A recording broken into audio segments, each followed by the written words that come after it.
The reason that I'm sort of doing this web series is just to do those final follow-ups with the film. And I've got a lot of people in this series, I think I've got about 5 on camera now, that had a unique experience. It was one of those things where some of these guys watch the film at film festivals or screenings at museums, and they come up to me afterwards and they tell me a story.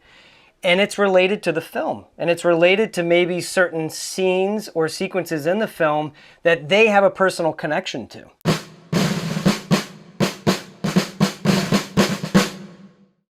And I remember talking to you on the phone and saying, yeah, I think we're gonna, the first thing I mentioned was I had an okay from a tank museum. And I said, I think we got the tank museum. And you're like, yeah, okay, tank. I mean, you might want to do an airplane, but, and the thing is that I was just happy that a tank museum said yes, that we could actually have something in the background. And then the American Air Power Museum said yes, and they had a B-25 there, and that's exactly what you stood in front of. For years, I've enjoyed immersing myself into characters that are tough, compassionate, and righteous. You know, you shoot for the moon, right? Yeah, why settle when you haven't even reached? Yes, and we did reach, and we got the plane, but I was making that connection like Band of Brothers, tanks on the ground. That, you know, that's what he was doing during. No.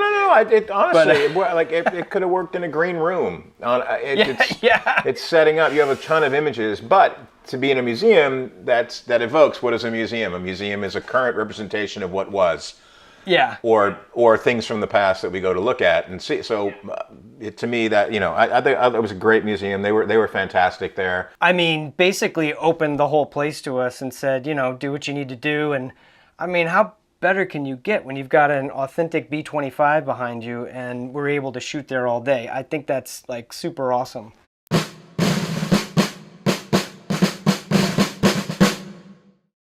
Now, for the fans out there, you showed up in Abraham sort of look, and you gotta, I mean, this is what this is about, but you've got to get a little story about why you were still in that.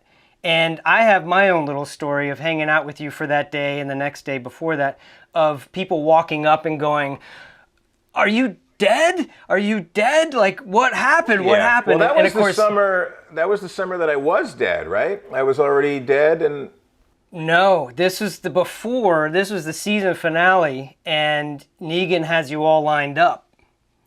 And I know, but did we do it after? I mean, I knew I was going to be dead.